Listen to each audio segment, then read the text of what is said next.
Well, folks, welcome to one more edition of Politics and Random. Egberto is your host. Thank you so kindly for being a part of the show. We are going to have a great show for you today. As usual, como siempre, vamos a tener un buen show para ver. Whoa, who just sent that humongous? Eric Hayes, don't do that. That is you can't put that much stuff that big into the chat. My God, that is huge. It just exploded on me. I don't know what you're trying to say. I can't read all of that. Let's see what we got here. We got AVQ is in the house. Good afternoon, brother AVQ. Michael Ruddin from Brooklyn, New York. He says, I'm on my way out. Catch you tomorrow. So he comes in and then he goes out. I hope you stick around long enough to say, hey, all. Bridge MCP is in the house. She says, hey, peeps. Hey, y'all. Bridge from Binghamton, New York, upstate New York, that is. Melanie Keelan says, happy Tuesday, everybody. Melanie Keelan is from Barcelona, Spain. We also have in the house, as she says, how's the house going? It's tough. But I think you mean with Bridge, right? Still standing, LOL, she says. Melanie Keelan, that's a lot. Okay, did I miss something about Bridge's house? I better go search Facebook. I got a lot of times I don't get messages. I don't know what's going on these days. Melanie Keelan says, I spent my Easter break deep cleaning. Oh, we need to deep clean this house. But there's been so much happening right now that we hadn't had a chance to do a whole lot right now. Okay. Post a paragraph or two, then the link. Exactly. Come on, Eric. That's how you do it. Let's see. Eric says, great response. Think about what you're deciding. Instead of blowing all this money on what is supposed to be an education, but what turns out to be an indoctrination and lack of appreciation of what this country represents in the free world, learn a trade. Don't be afraid to work for an honest. I don't know what you mean by instead of an indoctrination and lack of appreciation for what this country represents. Please, Eric, tell me what this country represents in your view. Eric says, billionaire earned it and family benefits from it. And that is what makes success in 1968. Duncan and two partners founded Enterprise Products with $10,000 and two propane delivery trucks. Next came construction of a fractionator, Bellevue, and soon a small midstream company began its trek toward midstream powerhouse. Full revenue, $20,000, $58 billion. I don't know what you're trying to say. I don't think anybody is going to take away anything from somebody who started a company with $10,000 in 1968. Now, I hope you're cognizant about what $10,000 was really worth in 1968. But the second thing about it is to build that company, they didn't do it alone. Yeah, they may have had the idea and they may have worked their butts off to move those propane tanks. And I agree with all of that. But don't dare sit down and believe that they didn't have the support of community, that they didn't have support of the roads that we all built, that they didn't have support of the educational system that educated the people who helped them form the company at all. And this stuff about for those who don't understand what America means, when you talk to a whole lot of people in America whose back America was built on, don't dare tell them we don't know what America means. For all the slaves that built this country, don't dare tell them you don't know what America means. For the Chinese that came over here and built the Pacific Railroad, don't dare tell them we don't know what America means. For the native Indians whose lands were taken, who genocidally were marched in the Trail of Tears, who after signing treaties for the Black Mountains, lost it all when gold was found, and the settlers took it all. Don't tell us we don't know what America stands for or what America means. You may think in your in what you've learned, what you've been indoctrinated on in America that we don't know. You see, many of us know what America means, and in spite of what America means, we decide to make America better. Because one of the great things about America is it had the opportunity to grow. But it's disingenuous of you, my dear brother. It is unfortunate and it's sad, and it's a disloyal representation to all the other people in this country that can tell you America wasn't built on milk and honey and just the labor that you're willing to put in, because there are many who put a hell of a lot of labor into this country, who got zilch out of it. So please take the glory, glory, hallelujah, and smoke it, brother, because that's what it's worth. Smoke. Madre mia, carajo. All right, let's continue. Before I continue with my presentation, before I continue with my presentation, what I said is, I didn't say PDR says all billionaires are bad. What I said, I want everybody to understand, nobody, I repeat, there is not one living billionaire that has earned $1 billion in today's dollars. I repeat, and anybody wants to go through the numbers and argue that, I welcome you. There's not one billionaire that has earned it. Not one. Thank you. All right, continuing. Israel immediately kills 7 World Kitchen Aid workers who just left a WCK pier depot with clear markings. The Netanyahu government and the IDF, they are war criminals. They are murderers, and I don't say this lightly. I don't say this facetiously. I don't say this without a complete thought process. These are murderous, genocidal animals. Okay? If you really want to define people that can kill 33,000 people, destroy any form of infrastructure that allows them a life, and at the same time, blow up AIDS trucks that are clearly marked. If you think that's an accident, I've got a bridge to sell you in Brooklyn. All right. Ben Laden says, I think Bridge is doing home refurbishment. Okay. And if Bridge usually send me a little picture or something of her latest project, I'd love to see that. Let's see what else we got here. Let's see. Good afternoon, everyone from Maywood, who is from Long Beach, California. We also have, let's see. Bree says Melanie Keelan. That's a private conversation. Eric says better or great again. No, there you can't be. You were look. We are trying to make America better. We're not trying to make America great again, because for all those people who lived in the past, for those people who were slaves, for women, all these are, I can name you various different groups. They cannot say America was great. Okay? Please learn, educate yourself, understand why people feel the way that they feel. It's important. Okay? It is important. All right. I got my first video to show today, and I think I want to show the one as far as why Democrats should win in a landslide in November, but we have to do the work. And I give an example of going on to Nextdoor. Nextdoor is a localized social media site, and it's in every city. And you know what they try to do is keep people talking to people in the same vicinity. Nextdoor.com. I'm pretty sure many of you have seen it or are part of it. And I started going into Nextdoor to do my part. In other words, I read my Nextdoor, and if I see somebody who posts something silly or whatever, I try to go ahead and mitigate that with some truths. And notice I said with some truths. I do it in a very respectful manner, and it is something that I think many others should do. I think everybody should do it. And what I'm going to do is I'm going to give an example of how I do it. But first of all, let me go ahead and play the video that I did last night on that interaction of an example of what I say we need to do. Let's go ahead and do that now. Here's the deal. I speak to a lot of people, whether on the right, on the left, in the middle, everywhere. MAGA, I speak to everybody. And I can tell you one thing.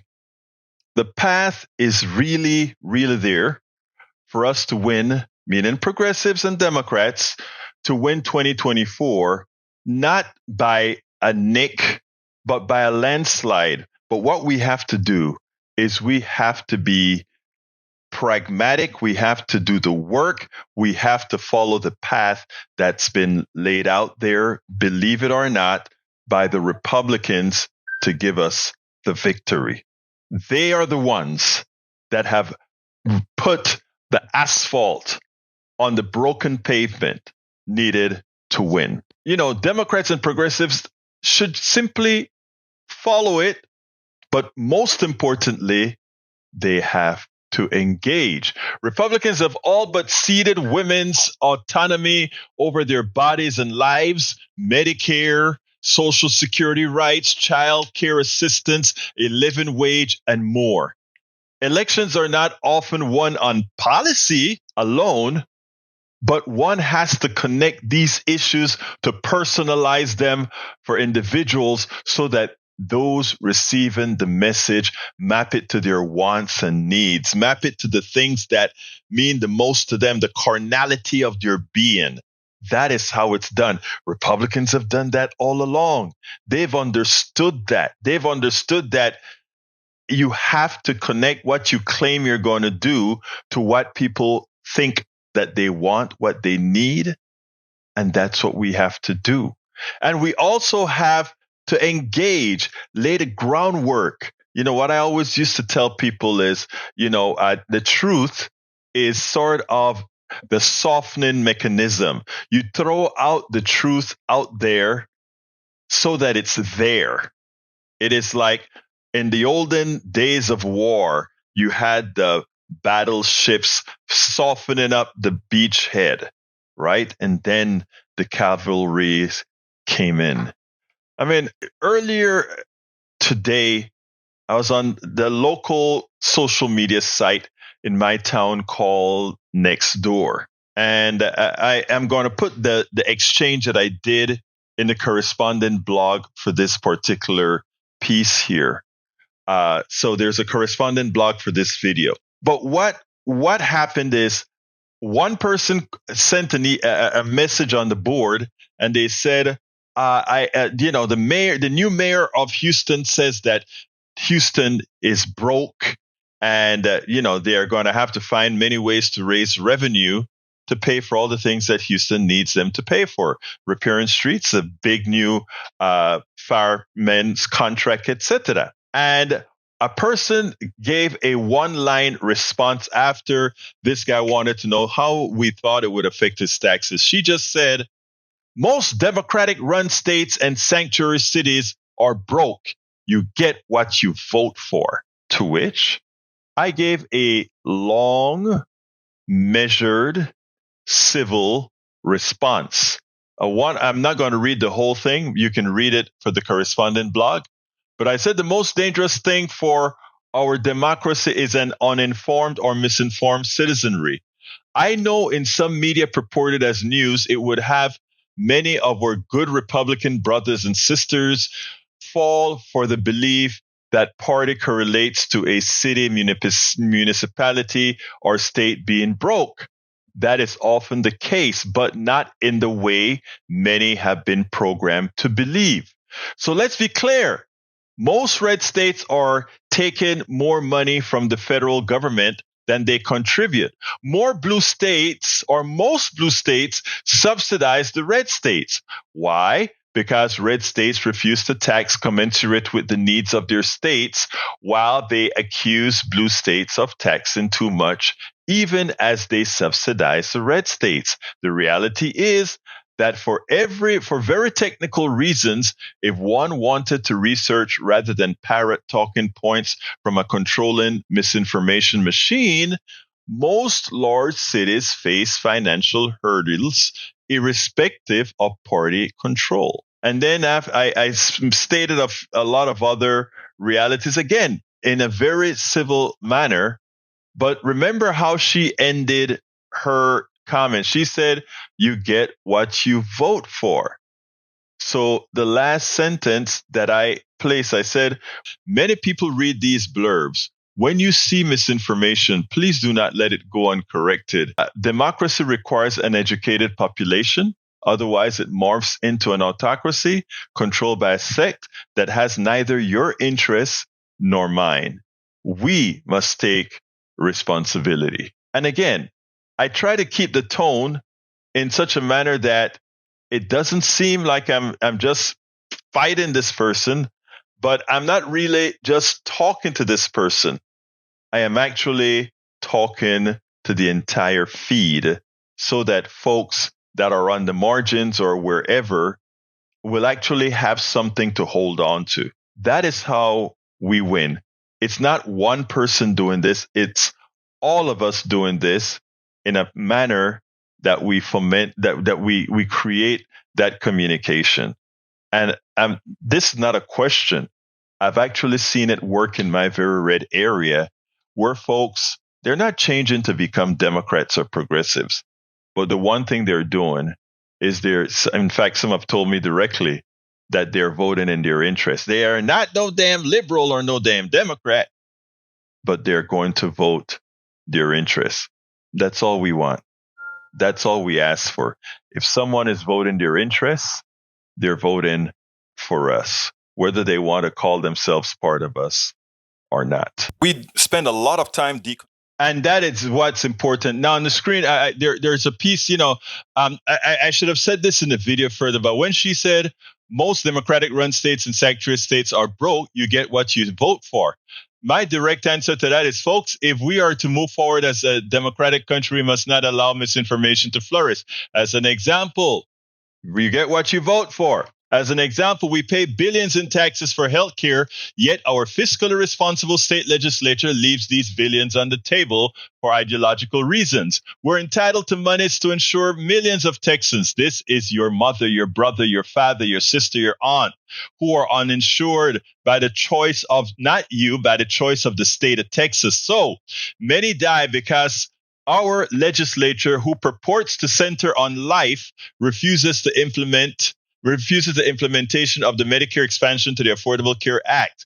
Many people read these blurbs and they need to understand it. How many people who would talk this crap on next door doesn't realize that the reason their mother, their father, their brother, their sister don't have health care is not because of some liberal undertaking, but because their state government simply decided for ideological reason, they would leave billions, and I repeat, they would leave billions of dollars on the table just not to accept the Medicaid expansion to the Affordable Care Act. And what that means is several Texans die every year. So what do you call somebody who creates or causes voluntary murder? They are homicidal criminals. That's what they are. That's what I consider our current the Republicans in our legislature, that is what they bring to us. Now, Paul says anyone who, let me say, welcome aboard Bruce Pollard from Kingwood, Texas. How are you doing, my brother? Let's see. We have Paul says, I just wanted to read this one here. I said, okay, here we go. Paul says, anyone who's upset that California fast food workers at major national chains will start earning $20 needs to realize that the minimum wage would actually be at least $24 per hour if it had been raised. And that is a statement of fact. And let me tell you better. What it also means is that those people who did get, as every year inflation went up, right? And workers stayed at the same minimum wage. That is also a form of wage theft. Let me explain. When inflation goes up every year, the owners of businesses, the light company, like our water bill is going to be going up by 10%, right? I can't tell the water company, I'm not giving you 10% for the increase in cost in water. I can't tell the person who makes the flour, I'm not going to pay the 10% raise in the flour over these several years. I can't tell the electrical company that I'm not going to pay the electrician bills. I can't tell any of these people that I'm not going to pay the increased costs for those charges, right? But here's what you want us to tell the worker, the American worker. Even as we are, as business owners, forced to pay the extra utility bills, etc., we tell the people at large, we don't want to raise the wages as small businessmen or corporations, because if we raise the wages of workers, somehow that's going to cause the prices to go up on the products that we sell, and then we will have to raise the prices. Now, here's the kicker that got to me, including what some people say. In any corporation, there are several shareholders. Several stakeholders. There's the shareholders of that corporation if it's a public corporation. There's a business person who owns the company or who runs the company. And then there are the workers. They're all shareholders. And then there are the suppliers who you buy supplies from. How comes in our economic system, the ones that we always ask to pay the price are the workers? Think about this. We've got to pay the electrical company even if they raise their rates. And by the way, your employee has to pay those higher rates themselves. So you're paying the electrical company, the water company, the supply company more money because of inflation. Your worker is going to use more of their monies to pay those expenses that they have themselves. And you as the employer would tell the only folks that are not going to get that increase in caused by inflation or corporate greed is going to be the employee. The employee, you don't want to increase his wages. But then you also say, and if we have to increase their wages, we're going to have to stick it solely to the middle class who are buying the products. Nowhere in the argument do you hear that, well, if we're going to pay the workers more, maybe we should pay the executive less, given that, first of all, they do very little work. And we should definitely, if we're going to cut something, cut dividends, because wait a minute, dividends is passive income. You're sitting at your pool as you collect dividends. Okay? So I want you guys to understand that right now, the people who pay the price for everything, inflation, etc., is the worker. So when you see a worker not wanting to unionize, when you see a worker trying to defend the wealthy shareholders who do no work, when you see a worker that is okay with saying, well, if we get more pay, it means solely increasing the price of the product, I am showing you a person with an enslaved mind, with an enslaved mindset. So we have to change that going forward. We have to make people realize that, no, they are, in fact, empowered, and we should all form parts of a union. All right. The next subject I want to discuss today is covers Big Pharma. All right. Big Pharma. Big Pharma. Everybody here, what's the craze right now? The craze right now is the use of a product called Ozempic Ozempic is a brand name that's used to cover diabetes, but there is another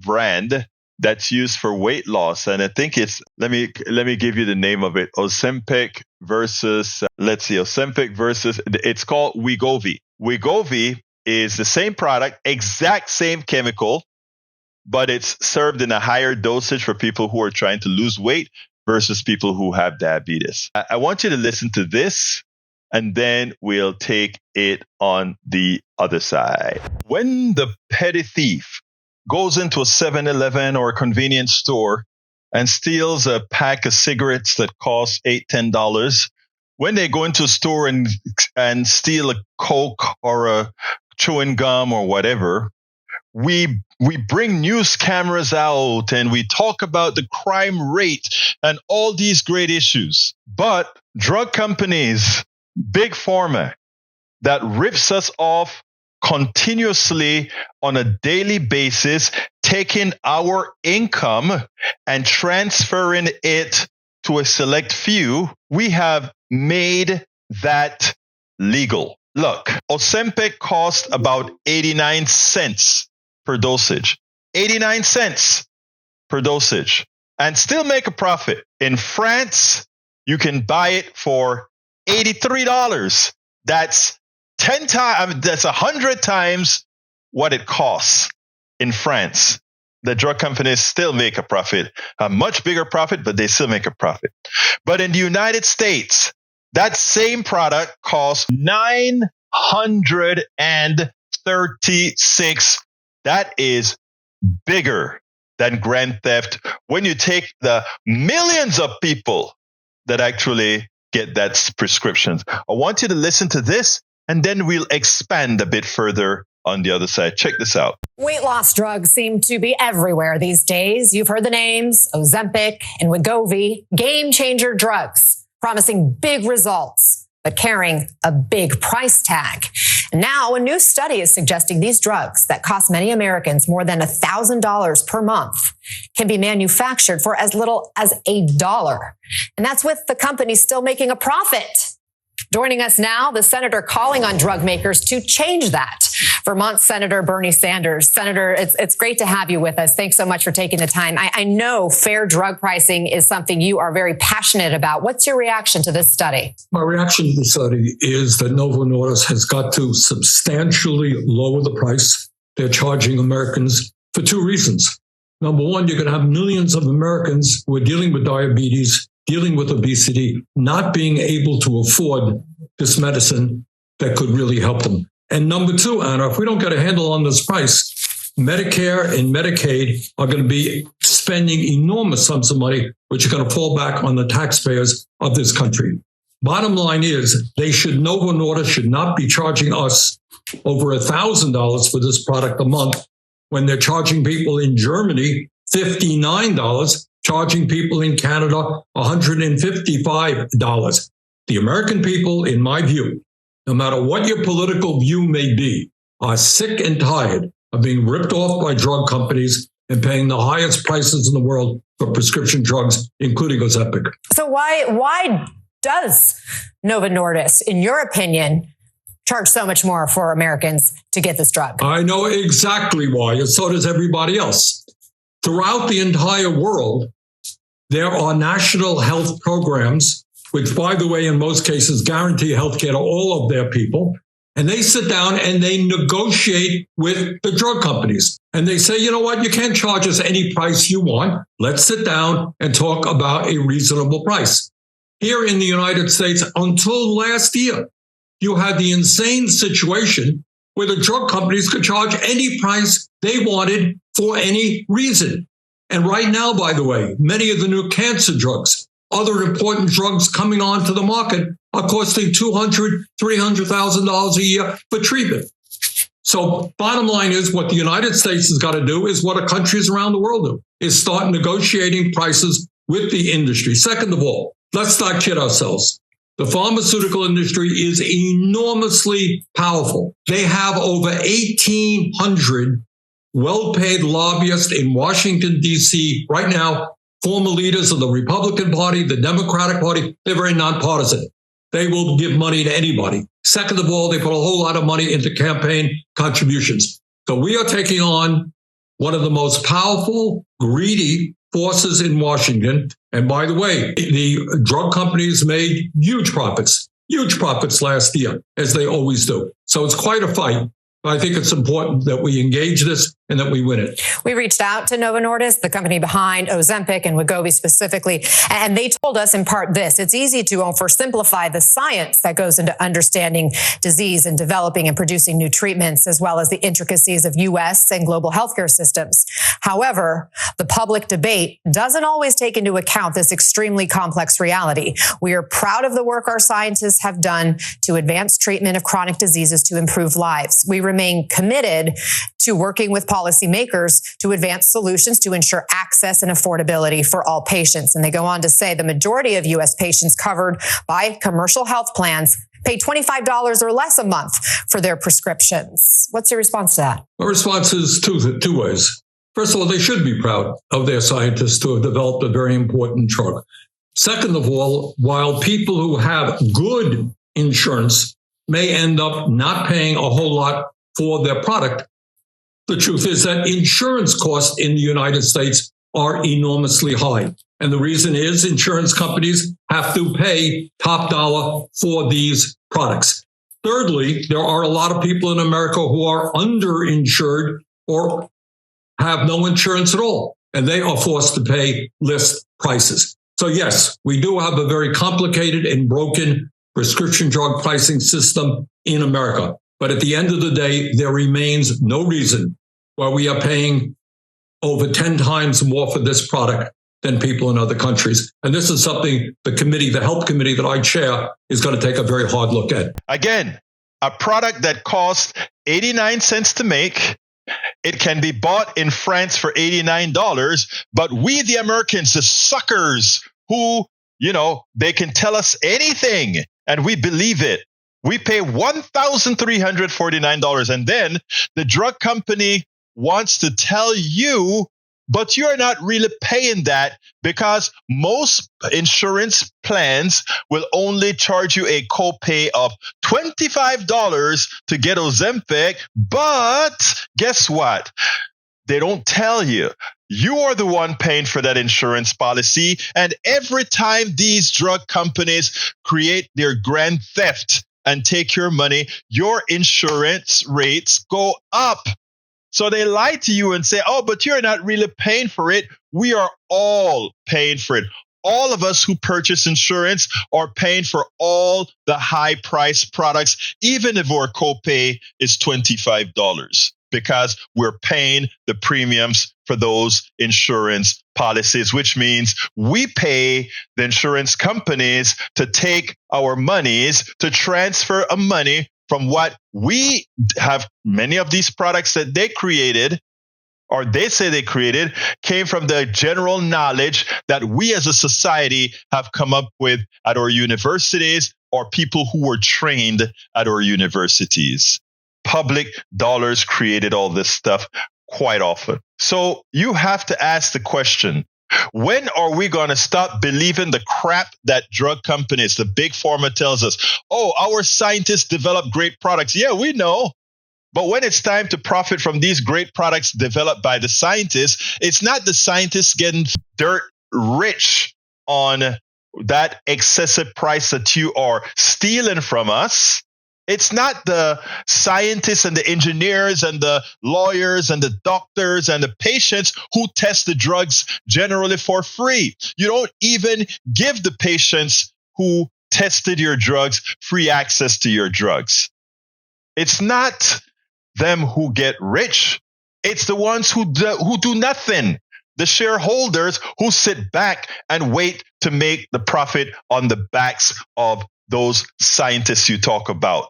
It's the exec who goes ahead and says, look how much money we've made the company, so we deserve a bonus. They didn't do a damn thing other than working on the backs of the scientists, the engineers, and collecting the money, legal theft from the American people in the form of $25 copays and thousands of dollars per month in insurance premiums.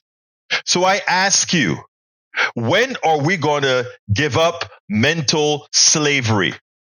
When are we going to stop buying into the frivolities they tell us as an excuse to gouge us? When are we going to say no más, as Roberto Mano de Piedra Durán, our great boxer from Panama, said to Leonard, no más, no más, no more punches. Folks, it's time for us to wake up. It's time for us to unenslave our mind. It is time for us to rid ourselves of the cancer of for-profit healthcare, and it's time for us to take care of our people. We spend a lot of time deconstructing the news, trying to parse it into a form that everybody can understand. We try to find those little nitpicks where it flies above the fray, etc. If you really like these videos that we do, I want to ask a big favor. Please go ahead. Number 1, subscribe to our channel. And number 2, please join if you can. Thank you so kindly for watching. Keep watching. Please remember to share. We must populate the entire internet with our progressive message, a message that we know is what most Americans say that they want. So help us, please join. Absolutely so. Absolutely. Join, folks. Anyhow, folks, from British MCP, Medicare people pay for I think from Social Security. Which people pay with employee into Medicaid is paid by taxpayers. Medicare is administered by the Centers for Medicare and Medicaid Services, CMS, a component of the Department of Health and Human Services. CMS works alongside the Department of Labor and the U.S. Treasury to enact insurance reform. The Social Security Administration determines eligibility and coverage levels. Medicaid, on the other hand, is administered at the state level. Although all states participate in the program, they aren't required to do so. The Affordable Care Act increased the cost to taxpayers, particularly those in the top tax brackets, by extending medical coverage to more Americans. Exactly. It's a state program, but it's mostly funded by the federal government, even as a state program. In fact, the Medicaid expansion to the Affordable Care, any state who adopts it is only responsible for 10% of the Medicaid coverage. The government pays 90% of the Medicaid coverage. Think about that. 9-1. It costs more money to Texas to keep its people uninsured, but they don't care about your life, people. They don't really give a damn about you. And when you realize that, maybe our votes will be different. We hope. Anyway, folks, let's see what else we got here. Paul Fleming says, CNN's Eli Onig reacts to former President Donald Trump attacking Judge Juan Merchan on social media after he expanded a gag order on the former president ahead of his hush money payment, which I'll have to look at that later, Paul. But he says New York pays 70% of Medicaid. They're fighting for 100%, which they should get. I mean, I think it's sickening that, as first of all, New York is a very rich state, right? So let's make Wall Street pony up. Let's make sure that Wall Street pony up. All right, ponies up, I guess is what I should say. What else have we got here? I think I have, let's see, the poor and middle class will pay higher prices and be the ones who feel it in higher food costs. Only, again, that's what I'm saying. We only pay those costs because we are mental slaves. If we go ahead and fight the powers, no, they can't do it. They'll take the monies from the shareholder budgets. Come on, man. Let's start thinking outside of the box. But they know that there will always have defenders of the status quo. Eric Hayes, are you reading me? You have to get on the bandwagon that takes care of the common person and stop being a sucker for the wealthy, right? Don't you think that's the right thing to do? We know that's the right thing to do. Anyhow, let's go ahead. I have one last video to play. Let's see. Eric Hayes, Egberto, you got to like your Big Mac and Diet Coke. Actually, you know what, Eric? And a lot of people get on my case for saying this. I actually like McDonald's food. I know it's not good for you. I know that if you put it away for years, it doesn't spoil. It has so much stuff in it. But I must repeat, these guys have the best food engineers, bar none. Because, and again, their performance says it, right? Their fries are made to perfection. Their burgers are engineered well. You know, I mean, I look, it's not the fashionable thing to say, but they make tasty food, just like Burger King too. These guys spend the money to engineer good food. It's not necessarily good for you, but it tastes good, and that's why people go back to it over and over again. I mean, I don't because I know better. I don't exactly love Big Macs, but they kill me. I hear you. I love it too. Eric says, my son eats nothing but McDonald's. I tell you, the food is good for you. Check his blood, though, because his blood work is probably terrible from all those chemicals in there. But again, the food tastes very good. So, there's a program on Netflix where a guy lived on McDonald's every day. And then at the end of the day, his health really deteriorated. I think it's on Netflix. I don't remember what it's called, but it's worth watching. All right. Maywood says, yeah, that's what neoliberals keep saying will happen. Only thing is, facts and data don't back it up or show. Every time they raise wages, the neoliberals scream doom and gloom. But what does happen is business booms. And there's a reason why business booms, because if you give money to people who are going to spend it immediately, that creates business. That's why I always talk about the business class are not all that smart, because they would understand that. But then again, there are other ulterior motives. But he says Big Macs should come with warnings like cigars. This will make your children fat. Yep. Hell, not your children fat. This will make me fat. Brother J. Ray is in the house. He says the documentary you're referring to was called Supersize Me. Exactly, J. Ray. Exactly. My Ray from the Third Ward. Exactly. That documentary, I watched it and it's like, oh my God, Anyway, I got one more video to show you guys. This one is two Republicans, right? And one is the good girl or good woman. I shouldn't use girl, good woman. Check this out. And then we'll take it on the other side. Barbara Comstock, former, I think, Republican representative. I think she was out of Virginia. She gave Mark Lauder, who was a former special assistant to the president, sort of a piece of her mind. These are two Republicans going after it about Donald Trump. And she told him a few unfortunate or inconvenient truths. And it's funny how a lot of these Trumpsters are bold in the statements that they make. But you know what? With her soft-spokenness, I think she was plain and got the message across. I want you to listen to this, and then we'll take it on the other side. You can get your Bibles usually at a church free. You can also get it online free. On Amazon, I think the best-selling one is probably about $15. So get them a lot cheaper than that. But also in very serious terms, you showed this earlier, on Good Friday, Donald Trump was very viciously posting that very ugly post that you showed earlier, a bound Joe Biden in the back of that truck. I mean, that was on the day where Christians, are commemorating the crucifixion of Jesus. That's when Donald Trump thought he would post that very ugly, violent picture. So this is very serious because, we know when Donald Trump does these kind of violent, very unchristian things, they have consequences. And you have his supporters do ugly things and threaten people. So that's much more serious and unchristian and dangerous. And these kind of things aren't spoken out about, and people aren't asked to respond on those. And I think we need to see responses from people on those kind of actions. Do you want to respond to that at all? Well, I think so much is being made of a video posted on social media. That's literally but what your former colleagues, your former colleagues at the White House, people who've spoken out against Donald Trump, have gotten attacked.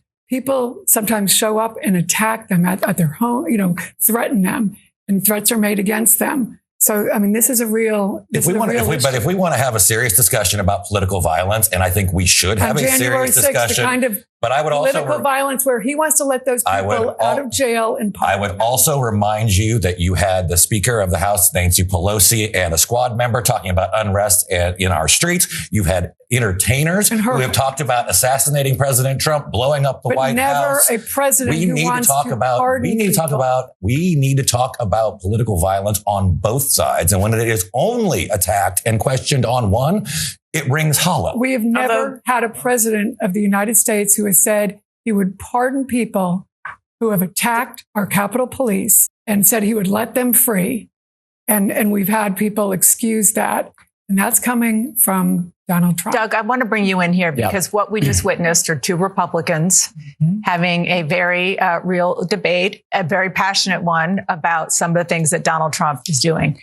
That is the kind of anger at Donald Trump that the Biden campaign is trying to harness. That's why Mike Pence, your former boss, is not supporting Donald Trump. And what the Biden campaign is doing, and I'm going to play a clip from a new digital ad, is trying to get people who voted for Nikki Haley in the primaries to come vote for Joe Biden. Nikki Haley has made an unholy alliance with rhinos, never-Trumpers, Americans for no prosperity. There aren't that many never-Trumpers anymore. How do you bring these Nikki Haley voters back into the tent? I'm not sure we need too many. Yeah, look, the fact that we're having this conversation shows how toxic Trump has become with mainstream Republicans. The answer is Donald Trump, and they will come back for that. Final quick word. We're better off now than we were 4 years ago. Look, I know what the polls are saying. The polls are saying this election is close. The polls are giving Donald Trump a real chance of winning the election, and Democrats are hyperventilating, etc. Look, I am going to say this, and I'm going to put myself out on a limb. I have more faith that Americans are going to look at a bit more self-interest near in the late summer when we're getting closer to the election in the fall. I cannot fathom the belief that any marginally thinking American would actually see Donald Trump as a viable alternative to President Biden. I think ultimately they're going to get the picture and they're going to ask themselves if they really, really want to take the risk and put us through 4 years of a nutcase. Because by now, people are seeing this guy as an unhinged nutcase. They're tried their best to make excuses, like this clown that we just heard. Tried like best to create false equivalencies, etc. Eventually, it gets to people. Will it get there in time? I actually think it will. And I don't think this is going to be a close election. Everybody's scared that this is going to be a close election that's really close in the swing states, etc. I don't think so. I am getting that feeling that we're looking for a landslide. And remember what I said during the 2022 midterm. I said that red wave that they were thinking about wasn't going to happen. And in fact, I said I thought we would have kept the House. Had the New York folks done their jobs, we would have kept the House. Had the folks in New York done what we said to do, and not try to be Republican light in many of their cases, we would have won and held on to the House. But you know how a whole lot of these neoliberals are. They don't want to associate themselves too closely with that which most Americans want, and that is progressive values. Because again, it may offend their benefactors, right? But anyhow, so folks, it's great seeing these two Republicans go at it. It's great to see Comstock take the moral position. I think we're not to be scared. The landslide is coming. We spend a lot of time deconstructing the news. Yes, the landslide is coming, whether folks realize it or not. The landslide, what is landslide in Spanish? A landslide in el deslizamiento. I think landslide is deslizamiento. Let me see. Landslide in Spanish. I think it's deslizamiento. Landslide. I am forgetting my language. What's going on with me? Deslizamiento. Ha! I remembered it. Okay. All right. Let's see. Anyway, folks, we are at 52. Anybody wants to close out the show today, give us a call at 281-823-7747. Again, that number is 281-823-7747. Vreed says a generation after renaming National Airport, some Republicans have set their sights on the other D.C. area airport, which they want to name after Donald Trump. In other words, let's go ahead and name an airport after an upstanding citizen, a guy with 3 baby mamas or 4 baby mamas. I don't remember which one it is. A guy who wants to grab women by the you-know-what. A guy who ripped off many Americans. A guy who went bankrupt several times. Is that what we want to name one of our airports? At a guy who has 88 counts against him? Is that what we want? Come on, people. Why in the living hell would we want to name anything after Donald Trump? Donald Trump has a following right now. He has a cult right now. But after the cult dies off, when I say dies off, I'm not talking physical death. I mean, when they come back to sanity. Do you know what would leaving a name behind on an airport? You know what that would mean? What does it take anymore? Why would anybody strive to be moral? Why would anybody strive to be doing the things the right way? I don't know. Anyway, anybody wants to close out the call? It's your show. 281-823-7747. Bruce says he's not dead yet. I hear you, Bruce. I hear you. Is there such a thing as a progressive conservative? No, there's not. They're mutually exclusive. You can't be a progressive and a conservative at the same time. All right. Conservative says, by definition, conservative wants to keep the things the way they are. All right. But, people that have been aggrieved in this country, whenever I hear things like a a person of color who call themselves a conservative. I find it amusing, right? I find it amusing because conservatives mean status quo. It doesn't mean moving ahead. When I find a woman who calls herself a conservative, I find it amusing because the status quo would mean you couldn't vote. The status quo would mean that you couldn't open a bank account unless your husband authorized it. Okay. So there is, I mean, I know folks, they could try to combine, but you can't. There's something called neoliberalism and conservative, fiscally responsible. No, when we talk about fiscal responsibility, conservatives have not been the fiscally responsible ones. It's progressives. If you take a look at who balanced the budgets, who've done better economically, it hasn't been conservatives. It has never been conservatives. Conservatives don't like to pay for what they get. They think things are materializing themselves out of thin air. Anyway, folks, I've got to get rid of getting out of here right now. Just want to ask you to do one thing, and that is to support the program.